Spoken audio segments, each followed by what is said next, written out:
Ապացուցումը քրեական դատավարության առանցքային գործընթացներից է, որի միջոցով բացահայտվում են գործի համար նշանակություն ունեցող հանգամանքները և հիմնավորվում դատավարական որոշումները։ Ապացուցման միջոցների օրինականությունն ու բավարարությունը կարևոր նշանակություն ունեն արդար դատաքննության ապահովման համար։ Թեմայի առանձնահատկությունների մասին մանրամասները Օֆելիա Արսենյանի պատրաստած ռեպորտաժում։ Ապացուցումը քրեական դատավարության հիմնարար ինստիտուտներից է, որի միջոցով պարզվում են վարույթի համար նշանակություն ունեցող փաստական հանգամանքները և ապահովում քրեական գործի օրինական, հիմնավորված ու արդարացի լուծումը։ Հայաստանի Հանրապետության քրեական դատավարության օրենսդրության համաձայն ապացուցումը ներառում է ապացույցների հավաքումը, ստուգումը և գնահատումը, իսկ մեղադրանքի հիմնավորվածության ապացուցման պարտականությունը կրում է քրեական հետապնդման մարմինը։ Ապացուցումը քրեական դատավարության երկու կարևորագույն հենասյուներից մեկն է։ Ինչու է դա կարևոր, որովհետև այն բոլոր դատողությունները, որ պետք է իրականացվեն, հանգամանքները, որոնք պետք է գնահատվեն, ունեն նշանակություն վարույթի համար, պետք է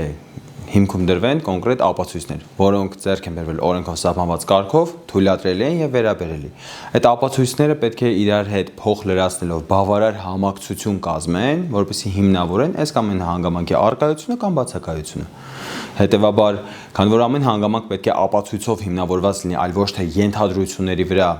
կառուցվի, դրանով պայմանավորված ապացույցների հետ աշխատելը քրեական դատավարության մասնագետի ամենակարևոր հմտություններից մեկն է, որ յուրաքանչյուր մասնագետ պետք է ունենա։ Քրեական դատավարությունում ապացույցների համակարգը ներառում է կասկածյալի, մեղադրյալի, տուժողի եւ վկայի ցուցմունքները, փորձագետի եզրակացությունը, իրեղեն ապացույցները, քննչական եւ դատավարական գործողությունների արձանագրությունները, ինչպես նաեւ այլ փաստաթղթեր։ Օրենքը բոլոր ապացուցման միջոցների համար սահմանում է հավասար իրավական նշանակություն, իսկ դրանց ապացուցողական արժեքը գնահատվում է կոնկրետ վարույթի հանգամանքների շրջանակում։ Ապացույցի տեսակները դասակարգելիս, եթե առաջնահերթություն տրվի, իմ գնահատմամբ պետք է ամենաառաջինը դասակարգել դեպքի վայրում հայտնաբերված իրեղեն ապացույցները, որովհետև այդ դեպքի վայրում հայտնաբերված հետքերը ավելի շատ հանգամանքների մասին կարող են վկայել, քան որևէ վկայի կամ որևէ այլ հանգամանքի մասին տեղեկությունների հայտնաբերումը վարույթ ներկայացնող մարմնի կողմից։ Երկրորդը իմ կարծիքով փորձագետի եզրակացությունն է, որովհետև որոշակի հոդվածների պարագայում, օրինակ ճանապարհատրանսպորտային պատահարների դեպքում վճռորոշ նշանակություն ունի փորձագետի եզրակացությունը, քանի որ այդտեղ հատուկ մասնագիտական գիտելիքներ են հարկավոր եւ այդ գործերով հիմնական ելքը որոշվում է փորձագետի եզրակացությամբ։ Եվ դրանից հետո արդեն ածանցվում են նաև տուժողի ցուցմունքը, վկայի ցուցմունքը, ինչպես նաև արտավարույթային փաստաթղթերը, որոնք իմ կարծիքով ավելի նվազք ապացուցողական, այսպես ասած, շեմ ունեն։ Ապացուցողական գործընթացի կարևոր բաղադրիչներից է ապացույցների թույլատրելիության սկզբունքը։ Քրեական դատավարությունում կարող են օգտագործվել միայն այն փաստական տվյալները, որոնք ձեռք են բերվել օրենքով սահմանված պահանջների պահպանմամբ։ Իրավունքի խախտմամբ ստացված տեղեկությունները չեն կարող դրվել մեղադրանքի կամ դատական ակտի հիմքում։ Ապացույցի թույլատրելի լինելու 4 չափանիշ ունենք, պետք է այն ձեռք բերված լինի բաշխած սուբյեկտի կողմից, այսինքն այն անձը, որ ձեռք է բերել, պետք է ունենա այդ ապացույցը ձեռք բերելու իրավասությունը ու լիազորությունը, պետք է ամրագրման տեսանկյունից ձևական պահանջներին բավարարվի տվյալ ապացույցի հետ կապված, ձեռքբերման կարգը եւ իհարկե աղբյուրը։ Այս չափանիշներից որևէ մեկի թեկուզ փոքր խախտումը չի հանգեցնում ինքնին ապացույցի անթույլատրելիության, այս խախտումները պետք է լինեն էական։ Իսկ այդ էականությունը առաջին դրսևորվում է քրեական դատավարության սկզբունքների խախտմամբ կամ մարդու հիմնարար իրավունքների խախտմամբ։ Օրինակ, եթե մենք ունենք խոշտանգման արգելք, որ որևէ անձի չի կարելի խոշտանգել բռնությամբ նրանից ցուցմունք կորզել, անկախ նրանից, որ գուցե եւ իրականությունը արտահայտի այդ անձը իր ցուցմունքներով, բայց եթե այդ ցուցմունքը ստացվել են օրինակ նրան ծեծելու,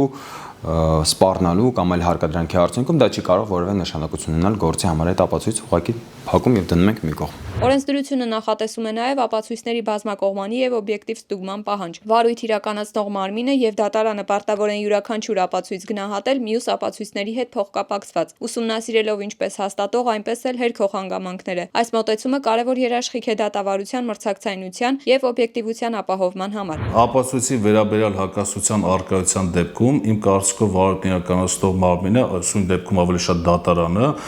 պետք է գնահատի այլ ապացույցների հետ համակցության մեջ։ Այսինքն, եթե օբյեկտիվորեն դժվար է հասկանալ, թե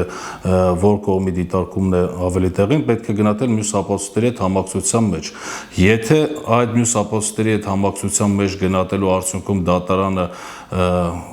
չի կարողանում հանգել այն հետևության, որ այս ապացույցը ի օգուտ մեղադրանքի կողմի է, թե ի օգուտ պաշտպանական կողմի է, ապա դա պետք է մեկնաբանվի ի օգուտ պաշտպանական կողմի եւ ի օգուտ մեղադրյալի մեկնաբանելով այդ ապացույցը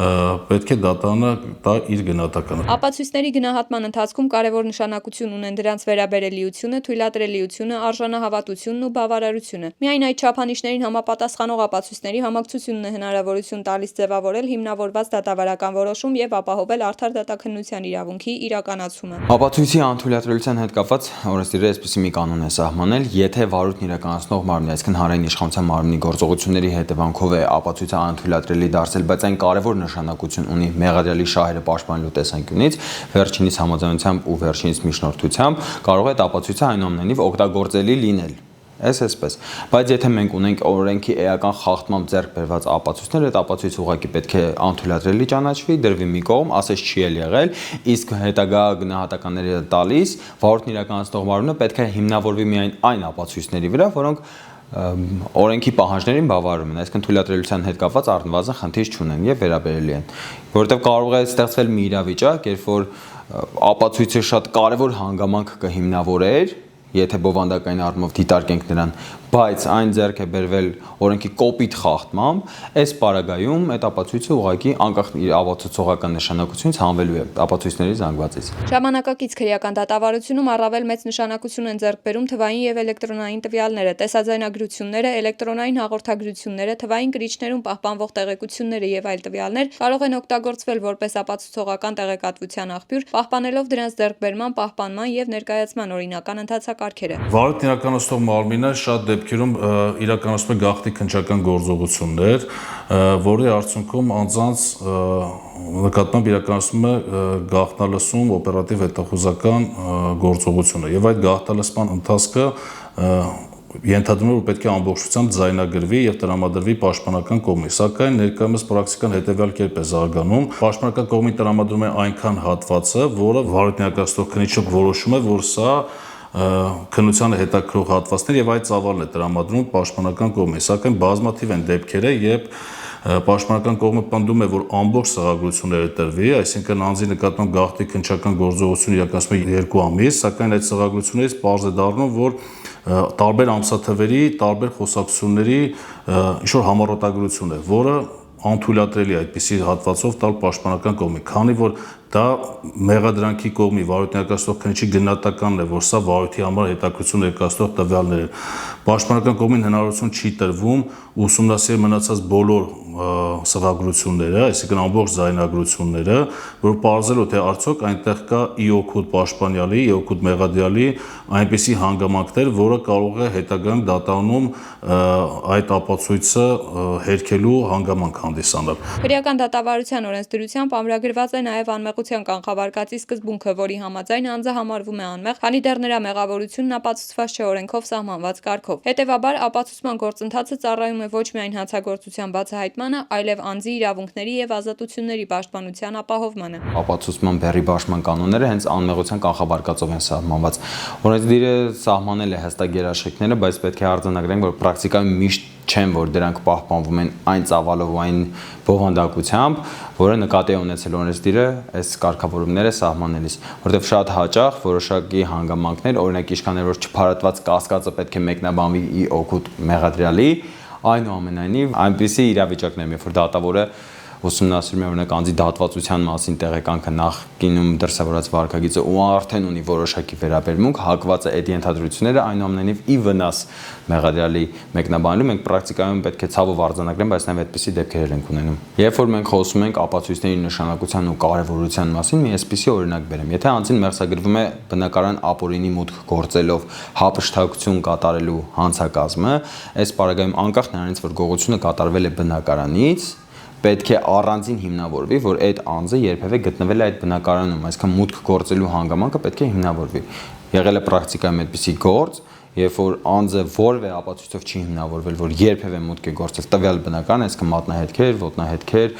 տեսակրություններ, որևէ ապացույց ըստ էության չկա, բայց օրինակ էլի անմեղության կանխավարկած է խախտելով հանդերձ դատավորը ըստ էության այն եզրակացության է եկել, որ քանի որ բնակարանից է անհետացել հափշտակված գույքը, ուստի ու հայտնվել է տվյալ անձի օրինակ ավտոմեքենայում, ուստի այս պարագայում պետք է արձանագրենք, որ հենց ինքն է բնակարանապորնի մուտք գործել, թեև մուտք գործելու հանգամանքը առանձին գնահատման ենթակա էր, որը այդ պարագայում չէր հիմնավորվել։ Իրավակիրառ պրակտիկայի զարգացմանը զուգընթաց շարունակական ուշադրության կենտրոնում են մնում ապացույցների գնահատման միասնական չափանիշների ձևավորումը, թվային ապացույցների օգտագործման իրավական մեխանիզմների կատարելագործումը եւ դատավարական երաշխիքների արդյունավետ ապահովումը։ Արտադրության նախարարության կողմից վերջին շրջանում նախագիծ է շրջանառվում, որ դատավորի փոխարինման դեպքում քրեական գործը շարունակվի այն կետից, որտեղ որ կանգ էին առել, եթե կողմերը դրա դեմ մասնավորապես պաշտպանական կողմը չի առարկում։ Օրինակ, երկարատև